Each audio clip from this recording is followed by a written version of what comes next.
हां, विचार करा, जर चालताना सहजच झाडांची पाने तोडण्याची किंवा विनाकारण नखांनी जमीन उकरण्याची सवय असेल, हं, तर हजारो वर्षांपूर्वीच्या एका वैद्यकीय ग्रंथानुसार हं. ही एका अशांत आणि व्याधिग्रस्त मनाची सुरुवात असू शकते. ऐकायला खूपच नवल वाटतं ना हे? अगदी. नवलच वाटलं मला हे वाचून. म्हणजे आजकाल आपण लाख-दीड लाखाचा महागडा स्मार्टफोन घेतो. बरोबर. त्याला स्क्रॅच लागू नये म्हणून कव्हर लावतो. स्क्रीन गार्ड लावतो. आणि अगदी तशीच काळजी आपण आपल्या शरीराचीही घेतो. बरोबर. उत्तम आहार, व्यायाम. महागडे कपडे. हो ना. या सगळ्या बाह्य हार्डवेअरवर आपण प्रचंड खर्च करतो. पण या हार्डवेअरला चालवणारे जे सॉफ्टवेअर आहे, हं. म्हणजेच आपलं मन, त्याच्या गुणवत्तेकडे मात्र बऱ्याचदा पूर्णपणे दुर्लक्ष होतं. एक्झॅक्टली. आणि तिथेच खरी गडबड होते. राईट. तर आजच्या या सखोल चर्चेत आपण याच मनाच्या सॉफ्टवेअरबद्दल बोलणार आहोत. हं, आपल्याकडे आज जे संदर्भ साहित्य आहे, हं. त्यात आयुर्वेदातील एका अत्यंत विलक्षण संकल्पनेवर प्रकाश टाकला आहे. आणि ती संकल्पना म्हणजे सद्वृत्त. हं. हे वाचताना मला खरंच आश्चर्य वाटलं की केवळ शारीरिक ताकद नाही, तर मनाची गुणवत्ता आपल्या एकूण आरोग्यावर कसा आणि किती थेट परिणाम करते. नक्कीच. आणि इथेच ही चर्चा अत्यंत रंजक वळण घेते. आपण जर सद्वृत्त या शब्दाची फोड करून पाहिली, अच्छा. तर सद म्हणजे चांगले किंवा उत्तम आणि वृत्त म्हणजे आचरण, दिनचर्या किंवा आपला एकूण व्यवहार. म्हणजे उत्तम आचरण. हो, अगदी. कसे ना, आयुर्वेद हा केवळ आजार झाल्यावर दिली जाणारी औषधोपचार पद्धती नाहीये, तर आजार होऊच नयेत म्हणून जीवन कसे जगावे हे सांगणारं ते एक शास्त्र आहे. हं. आता या संदर्भ साहित्यानुसार मानवी मन हे 3 गुणांनी बनलेले असते: सत्व, रज आणि तम. बरं. यापैकी सत्व म्हणजे शुद्धता, शांती, एकाग्रता आणि संतुलन. तर रज आणि तम हे मनाचे हानिकारक किंवा आजार निर्माण करणारे गुण मानले जातात. अच्छा. म्हणजे हे 2 गुण प्रॉब्लेमॅटिक आहेत. पण नक्की काय होतं या गुणांमुळे? सांगते ना, रज म्हणजे अस्थिरता, सतत काहीतरी करण्याची धावपळ, विचारांचा अतिरेक. आणि तम म्हणजे जडत्व, आळस, अंधकार किंवा एक प्रकारची भ्रमाची अवस्था. बापले. हो. जेव्हा कोणत्याही व्यक्तीच्या मनात हे रज आणि तम गुण वाढतात, तेव्हा चुकीचे विचार आणि अयोग्य निर्णय घेण्याची प्रवृत्ती वाढीस लागते. आणि यातूनच पुढे मनोकायिक म्हणजेच शारीरिक आणि मानसिक असे दोन्ही आजार निर्माण होतात. हं. त्यामुळे सात्विक गुण वाढवणे हे ह्या आजारांना मुळातच दूर ठेवण्यासाठी अनिवार्य आहे. आणि सद्वृत्त हा तोच सात्विक गुण वाढवण्याचा राजमार्ग आहे. अच्छा. हे जरा सविस्तर समजून घेऊया आपण. म्हणजे रज आणि तम हे जणू काही आपल्या मनाच्या सॉफ्टवेअरमधील, काय म्हणतो आपण त्याला, व्हायरस बरोबर. किंवा मालवेअर आहेत, अगदी बरोबर. जे पूर्ण सिस्टम क्रॅश करू शकतात. आणि सद्वृत्त हे त्याविरुद्ध लढणारं अँटीव्हायरस आहे. एक्झॅक्टली. खूप छान उदाहरण दिलं. पण मग हे अँटीव्हायरस इन्स्टॉल कसं करायचं? कारण संदर्भ साहित्यात वर्तनाचे जे 5 स्तंभ दिले आहेत, ते पाहता हे एखाद्या सर्वांगीण जीवनशैली परीक्षणासारखे किंवा होलिस्टिक लाईफस्टाईल ऑडिटसारखे वाटते. हं. त्यात व्यावहारिक, सामाजिक, मानसिक, धार्मिक आणि शारीरिक असे हे 5 प्रकार आहेत. पण इथे मला एक प्रश्न पडतो. विचारा. जर एखाद्या व्यक्तीने केवळ बाहेरून शारीरिक शिस्त पाळली, समजा बसण्याची किंवा चालण्याची पद्धत सुधारली, तर त्या एका साध्या शारीरिक कृतीचा आतल्या मानसिक स्थितीवर कसा काय परिणाम होऊ शकतो? हे दोन्ही पूर्णपणे वेगळे नाहीत का? हा एक अतिशय स्वाभाविक प्रश्न आहे. आणि आधुनिक विज्ञानाने आता कुठे शरीर आणि मनाच्या या जोडणीबद्दल सखोल बोलायला सुरुवात केली आहे. पण आयुर्वेदाने हजारो वर्षांपूर्वीच या स्पष्ट केले आहे की शरीर आणि मन हे वेगळे नाहीतच. अच्छा. हो, ते एकाच प्रक्रियेचे 2 भाग आहेत. जेव्हा आपण एखादी विशिष्ट शारीरिक कृती करतो, तेव्हा त्याचा थेट परिणाम आपल्या मज्जासंस्थेवर होत असतो. राईट. शरीर आणि मन हे सतत एकमेकांना संदेश पाठवत असतात. उदाहरणार्थ, जर एखाद्या व्यक्तीची शारीरिक दिनचर्या सतत विस्कळीत असेल, शरीराच्या पातळीवर अस्वच्छता किंवा गोंधळ असेल, तर ती अस्वच्छता केवळ त्वचेपुरती किंवा शरीरापुरती मर्यादित राहत नाही. म्हणजे ती मनापर्यंत पोहोचते. अगदी. तो गोंधळ मज्जासंस्थेमार्फत विचारांमध्येही झिरपतो.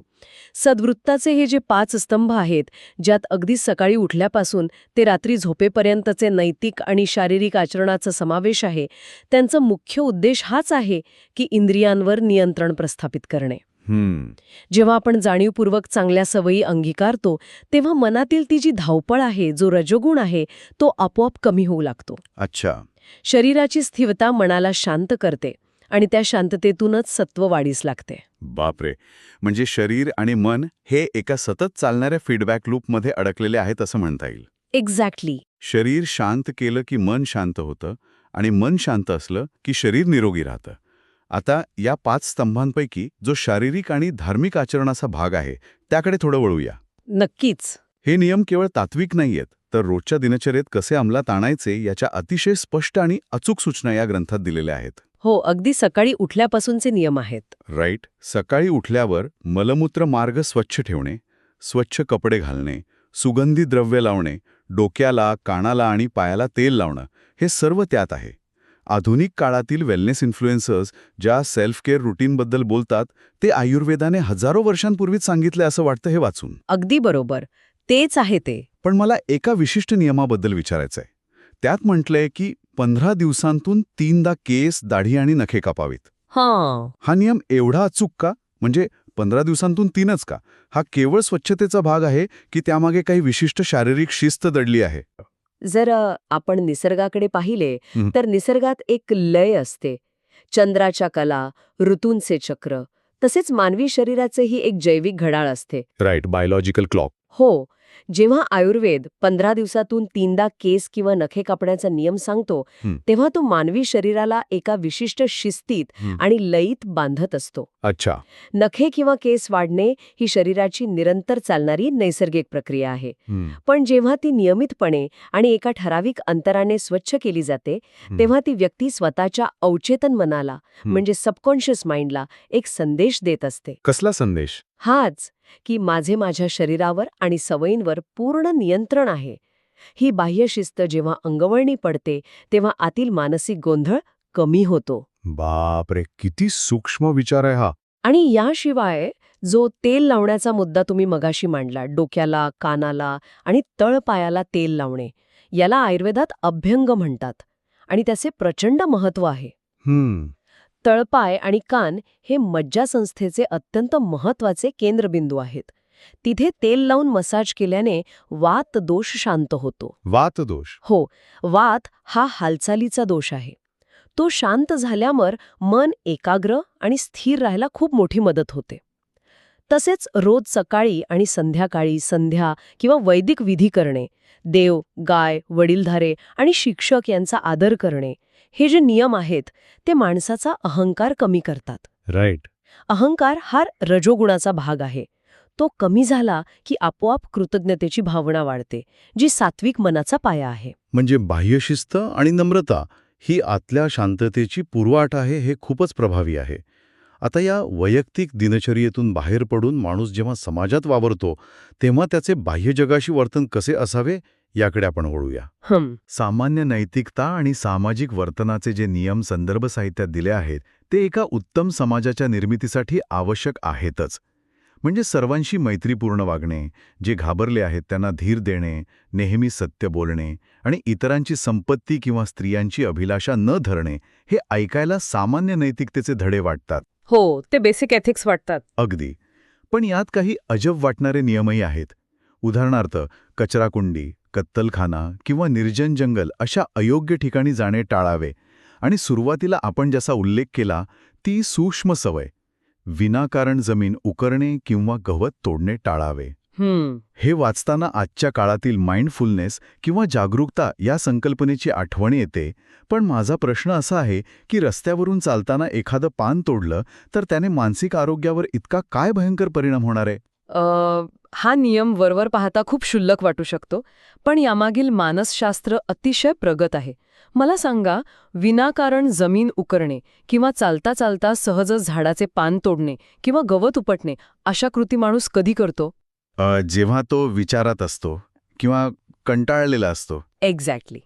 जेव्हा मन वर्तमानात नसते, जेव्हा आतमध्ये विचारांची अस्वस्थता असते किंवा जेव्हा शरीरात रजोगुण खूप वाढलेला असतो, ही अशांत मनाची लक्षणे आहेत. अच्छा. मज्जासंस्थेतील ती अस्वस्थता, ती अतिरिक्त ऊर्जा अशा छोट्या छोट्या निरर्थक शारीरिक हालचालींमधून बाहेर पडण्याचा प्रयत्न करत असते. बापरे. म्हणजे ती आतली रेस्टलेसनेस बाहेर येत असते. हो ना. जेव्हा आयुर्वेद सांगतो की ह्या सवयी जाणीवपूर्वक टाळा, तेव्हा तो मुळावर घाव घालायला सांगत आहे. जेव्हा एखादी व्यक्ती स्वतःला विनाकारण गवत तोडण्यापासून रोखते, तेव्हा ती प्रत्यक्षपणे आपल्या अस्थिर मनाला लगाम घालत असते. राईट. यातून मेंदूला थांबायला आणि वर्तमानात राहायला शिकवले जाते. हा खऱ्या अर्थाने प्राचीन माइंडफुलनेस आहे. अफाट आहे हे. म्हणजे तुमच्या नकळत होणाऱ्या शारीरिक हालचाली तुमच्या आतल्या अस्वस्थतेचा आरसा असतात आणि त्या हालचालींवर नियंत्रण मिळवणं हा मनाला शांत करण्याचा एक मार्ग आहे. अगदी बरोबर. आणि तो अयोग्य ठिकाणी न जाण्याचा नियम काय सांगतो? अयोग्य ठिकाणी टाळण्याचा जो मुद्दा आहे, जसे की कत्तलखाना किंवा अत्यंत निर्जन जागा, यामागे मानवी मनाची संवेदनशीलता कारणीभूत आहे. अशा ठिकाणी वातावरणात एक प्रकारची नकारात्मकता किंवा तामसिक ऊर्जा असते. जे सात्विक जीवन जगू इच्छितात त्यांच्या संवेदनशील मनावर अशा अस्वस्थ वातावरणाचा अत्यंत जलद आणि वाईट परिणाम होऊ शकतो. आपले मन हे आजूबाजूच्या वातावरणातील गोष्टी स्पंजसारखे शोषून घेत असते. खरंय. आणि तसेच जांभाई देताना, शिंकताना किंवा हसताना तोंड न झाकणे किंवा नाकात बोटे घालणे या सवयी केवळ असभ्य नाहीत, तर त्यातून स्वतःचा आणि दुसऱ्यांचाही संसर्ग होऊ शकतो. समाजात वावरताना दुसऱ्यांच्या आरोग्याची आणि मानसिक स्थितीची काळजी घेणं हा सामाजिक जबाबदारीचा आणि पर्यायाने स्वतःचे सात्विक रूप टिकवण्याचा एक महत्त्वाचा भाग आहे. बाह्य जगाशी आणि समाजाशी आपण कसे वागतो हे समजून घेणं खरंच रंजक आहे. पण आपण आजूबाजूच्या जगातून केवळ विचारच आत घेत नाही, तर प्रत्यक्ष अन्नही शरीरात घेतो. हो, अन्नाचा तर सर्वात मोठा वाटा आहे. राईट. आता आपण अशा भागाकडे वळूया जो थेट आपल्या पोटाशी निगडीत आहे. आहाराचे नियम आणि नैसर्गिक प्रवृत्ती. आपण शरीरात काय घेतो आणि नैसर्गिक वेगानं कसे हाताळतो याबद्दल ही सविस्तर माहिती या स्रोतांमध्ये आहे.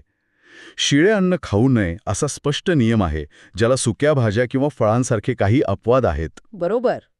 पण दह्याबद्दलचे नियम वाचून माझं लक्ष वेधलं गेलं. रात्री दही न खाणे आणि योग्य पदार्थांसोबत न मिसळता ते न खाणे. म्हणजे रात्री दही न खाणे ही केवळ जुन्या लोकांची किंवा आजीच्या बटव्यातली अंधश्रद्धा नाही, तर इथे ग्रंथात लिहून ठेवलेला नियम आहे हा. पण रात्री दह्याने असं नेमकं काय होतं? यामागे अतिशय भक्कम जैविक कारणमीमांसा आहे. आयुर्वेद आहाराला केवळ कॅलरीज किंवा प्रथिनं या स्वरूपात पाहत नाही. अच्छा. तो अन्नाचे गुणधर्म आणि त्याचा शरीराच्या पचनसंस्थेवर होणारा परिणाम पाहतो. दही हे स्वभावाने अभिष्यंधी मानले जाते. अभिष्यंदी म्हणजे काय? ओके. रात्रीच्या वेळी मानवी शरीराची पचनशक्ती नैसर्गिकरित्या मंदावलेली असते आणि वातावरणही थंड असते. अशा वेळी जर दही खाल्ले तर ते शरीरात पचायला जड जाते, स्रोतसांमध्ये अडथळे निर्माण करते आणि जडत्व म्हणजेच तमोगुण वाढवते. बापरे, म्हणजे थेट तमोगुण वाढतो याने. हो ना. यामुळे सकाळी उठल्यावर आळस येतो, डोकं जड पडतं, सुस्ती येते. हा जो शारीरिक ताण निर्माण होतो तो थेट मानसिक शांतीवर आघात करतो. सात्विक आणि हलक्या मनासाठी पचनसंस्था उत्तम असणे अत्यंत आवश्यक आहे. याशिवाय अंघोळ केल्याशिवाय न जेवणे हा नियमही केवळ स्वच्छतेचा नाही. मग त्यामागे काय लॉजिक आहे? अंघोळ केल्याने शरीरातील रक्ताभिसरण सुधारते आणि पचनशक्ती प्रज्वलित होते, ज्यामुळे खाल्लेलं अन्न योग्य प्रकारे पचते आणि त्याचं रूपांतर ऊर्जेत होते, आळसात नाही. हे खूपच तार्किक आहे. म्हणजे आहार हा केवळ पोटासाठी नाही, तर तो मनासाठीही आहे. आणि यासोबतच नैसर्गिक वेगांबद्दल दिलेले नियमही अत्यंत लक्षवेधी आहेत. हो, वेगावरोध टाळणे हे आयुर्वेदात खूप महत्वाचे मानले आहे. राईट. शिंक, जांभाई, शौच किंवा इतर नैसर्गिक वेग कधीही रोखू नयेत. आणि ते वेग झोपून असताना तर अजिबात करू नयेत. आपण बऱ्याचदा मीटिंगमध्ये असताना किंवा गर्दीच्या ठिकाणी शिंक किंवा जांभाई जाणीवपूर्वक रोखून धरतो. हे एखाद्या प्रेशर कुकरच्या शिट्टीवर बोट दाबून ठेवण्यासारखं आहे का? वाफ बाहेर पडायची पण ती आतच रोखली तर काय होईल? हे उदाहरण अतिशय अचूक आहे. जेव्हा कुकरची वाफ बाहेर पडण्यापासून रोखली जाते तेव्हा तो दाब कुकरच्या आतल्या इतर भागांवर पडतो आणि स्फोट होऊ शकतो. राईट. शरीराच्या बाबतीतही हेच घडते. आयुर्वेदानुसार हे नैसर्गिक वेग म्हणजे शरीराने स्वतःला डिटॉक्स करण्याची, अशुद्धी बाहेर टाकण्याची एक नैसर्गिक यंत्रणा आहे. हे सर्व वेग वातदोषाच्या अधिपत्याखाली येतात. अच्छा, मगाशी आपण ज्या वाताचा उल्लेख केला तोच? हो, तोच. जेव्हा एखादी व्यक्ती शिंक किंवा मलमूत्राचा वेग जाणीवपूर्वक रोखून धरते तेव्हा तो वात बाहेर पडण्याऐवजी शरीरात उलट्या दिशेने म्हणजेच वरच्या बाजूला फिरू लागतो. आयुर्वेदात याला उदावर्त असे म्हणतात. उदावर्त. ओके. यामुळे केवळ शारीरिक त्रास होत नाही, जसे की पोटदुखी किंवा डोकेदुखी, तर हा बिघडलेला वात थेट मज्जासंस्थेवर प्रचंड ताण आणतो. वात वाढल्यामुळे शरीरात आणि मनात एक प्रकारची चिंता, अस्वस्थता आणि मानसिक गोंधळ निर्माण होतो. म्हणजे एका शिंकेला रोखल्याने एवढा गोंधळ होऊ शकतो? अगदी. शरीराच्या एका अत्यंत नैसर्गिक प्रक्रियेला दाबून टाकल्याने आपण स्वतःच मनोकायिक आजारांना आमंत्रण देत असतो. आणि झोपून शिंकणे किंवा खाणे टाळायचे कारण हेच आहे की त्या स्थितीत शरीराचे स्नायू आणि अन्ननलिका योग्य स्थितीत नसतात, ज्यामुळे गुंतागुंत होऊ शकते. आपण पोटाची आणि शरीराची काळजी कशी घ्यायची हे पाहिलं, पण आपण बुद्धीलाही खुराक देत असतो. बुद्धीत जाणारे विचार आणि ज्ञान ग्रहण करण्याची प्रक्रिया कशी असावी यावरही सखोल विचार करण्यात आला आहे. अभ्यासाचे काही नियम दिले आहेत, तिथे मात्र माझा थोडासा प्रतिवाद आहे. त्यात म्हटले की अवेळी वीज चमकत असताना, ग्रहण काळात, सणांच्या वेळी किंवा चंद्र नसताना अभ्यास करू नये. आता हे ऐकायला थोडं अवैज्ञानिक किंवा अंधश्रद्धेसारखं वाटत नाही का? ग्रहण लागलं म्हणून अभ्यास का करू नये? वरवर पाहता हे नक्कीच अंधश्रद्धेसारखं वाटू शकतं. पण जर यामागील मानवी शरीरशास्त्र आणि जैविक घड्याळाचा विचार केला तर एक वेगळाच दृष्टिकोन समोर येतो. कसा काय? आयुर्वेद मानवी जीवन आणि निसर्गाचे चक्र यांना नेहमी जोडून पाहतो. मानवी शरीर हे प्रकाशाच्या आणि तापमानाच्या बदलांना अत्यंत सूक्ष्मपणे प्रतिसाद देते. जेव्हा अचानक अवेळी विजा चमकतात, वादळ येतं किंवा ग्रहणामुळे दिवसा अचानक काळोख पडतो, तेव्हा निसर्गातील हे अनपेक्षित बदल मानवी शरीराच्या फाईट ऑर फ्लाईट म्हणजेच सावधगिरीच्या प्रतिसादाला नकळतपणे चालना देतात. अच्छा, म्हणजे आपलं शरीर अलर्ट मोडवर जातं. एक्झॅक्टली. अशा बदलत्या वातावरणात मानवी मज्जासंस्था सुरक्षितेच्या शोधात असते. अभ्यासासाठी किंवा नवीन गहन ज्ञान ग्रहण करण्यासाठी मनाची अत्यंत एकाग्र, स्थिर आणि सात्विक अवस्था लागते, जी अशा क्षुब्ध वातावरणात नैसर्गिकरित्या साधता येत नाही. बापरे, हा अँगल तर माझ्या डोक्यातच आला नव्हता. हो ना. म्हणूनच अशावेळी ज्ञानासारखे गहन कार्य करण्याऐवजी मन शांत ठेवणाऱ्या इतर गोष्टींचा सल्ला दिला जातो. हे निसर्गाच्या लयीशी ताळमेळ राखून जगण्याचं विज्ञान आहे. हा दृष्टिकोन खरोखरच विचार करायला लावणार आहे.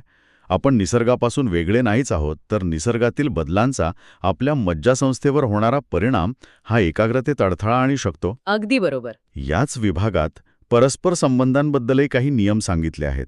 बोलताना खूप जोरात किंवा खूप हळू बोलू नये, स्त्रियांशी नेहमी आदराने वागावे, त्यांचा अपमान करू नये, तसेच कोणाचं गुपित उघड करू नये. हे नियम एक आदर्श समाज घडवण्यासाठी आवश्यक असलेलं मॅन्युअल वाटतं. पण यांचा मानसिक आरोग्याशी काय संबंध? याचा थेट संबंध मानसिक स्वास्थ्याशी आहे.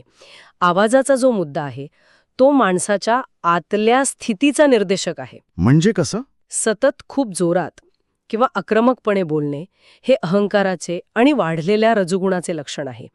तर खूप हळू, घाबरत किंवा पुटपुटत बोलणे हे आत्मविश्वासाच्या अभावाचे किंवा तमोगुणी भीतीचे लक्षण आहे. अच्छा, म्हणजे आवाजावरून आतला दोष ओळखता येतो. हो. मध्यम आणि स्पष्ट आवाजात बोलणे हे संतुलित, सात्विक मनाचे द्योतक आहे. आणि दुसरं म्हणजे कुणाचे गुपित उघड न करणे किंवा स्त्रियांचा आदर करणे ह्यामागे केवळ सामाजिक सुरक्षितता नाहीये. मग जेव्हा एखादी व्यक्ती इतरांचा विश्वासघात करते, खोटे बोलते किंवा वाईट वर्तन करते, तेव्हा तिच्या अवचेतन मनात कुठेतरी एक अपराधीपणाची भावना किंवा ताण निर्माण होतो. गिल्ट निर्माण होतो. अगदी. हा ताण सुरुवातीला जाणवत नाही, पण तो आतल्यात साचत जातो. हाच ताण पुढे जाऊन झोप न लागणे, चिंता वाढणे अशा मानसिक विकारांचं रूप घेतो. त्यामुळे नीतिमत्ता ही केवळ समाजाच्या भल्यासाठी नाही, तर व्यक्तीच्या स्वतःच्या सात्विक शांतीसाठी अत्यंत आवश्यक आहे. या सर्व चर्चेवरून एक गोष्ट अगदी स्पष्ट होते की सद्वृत्त ही केवळ काय करू नये याची कंटाळवाणी यादी अजिबात नाहीये. हो, तसं अजिबात नाहीये. ती शारीरिक आणि मानसिक आरोग्याला एका धाग्यात गुंफणारी आणि अतिशय सखोल विचार करून बनवलेली जीवनशैली आहे. वैयक्तिक नैतिकता, रोजची साधी वाटणारी शिस्त, आपला आहार आणि आपलं समाजातील वर्तन हेच आपले सर्वात मोठे आणि प्रभावी औषध आहे. अगदी बरोबर. चांगले आरोग्य म्हणजे केवळ वैद्यकीय चाचण्यांचे रिपोर्ट नॉर्मल असणे नाही, तर सात्विक, शांत आणि एकाग्र मन असणे हे खऱ्या निरोगी आयुष्याचं लक्षण आहे. नक्कीच. जर या सदृत्ताचे नियमांनी मनाचं हे सॉफ्टवेअर सातत्याने अपडेट करत राहिले तर मनोकायिक आजारांचे व्हायरस सहजासहजी सिस्टममध्ये प्रवेश करू शकणार नाहीत. हे ज्ञान जरी हजारो वर्षांपूर्वीचं असले तरी ते आजच्या सतत धावपळ असलेल्या आणि ताणतणावाने भरलेल्या युगात पूर्वीपेक्षाही जास्त प्रासंगिक आहे. हो ना. आणि या सर्व चर्चेच्या शेवटी एक अत्यंत महत्त्वाचा विचार मला इथे मांडावासा वाटतो. आपण मगाशी पाहिलं की हजारो वर्षांपूर्वी आयुर्वेदाने हे ओळखले होते की विनाकारण गवत तोडणे किंवा जमीन उकरणे यासारख्या छोट्या, निरर्थक आणि अजाणतेपणे केलेल्या कृतीमुळेही आपल्या मज्जासंस्थेवर नकारात्मक परिणाम होतो. राईट. अशा निरर्थक कृती मनातील अस्थिरता वाढवतात आणि सात्विक गुण कमी करतात. तर मग विचार करा, आजच्या काळात जेव्हा एखादी व्यक्ती तासनतास मोबाईल स्क्रीनवर माइंडलेस स्क्रॉलिंग करत असते. बापरे, हा तर खूपच ज्वलंत मुद्दा आहे. हो ना. एका रीलवरून दुसऱ्या रीलवर कोणतीही जाणीव नसताना किंवा काही उद्देश नसताना बोटे फिरवत राहते, तेव्हा त्या कृतीचा मनावर, विचारांच्या एकाग्रतेवर आणि पर्यायाने शारीरिक आरोग्यावर किती भयंकर आणि दूरगामी परिणाम होत असेल. खरंच विचार करण्यासारखी गोष्ट आहे ही.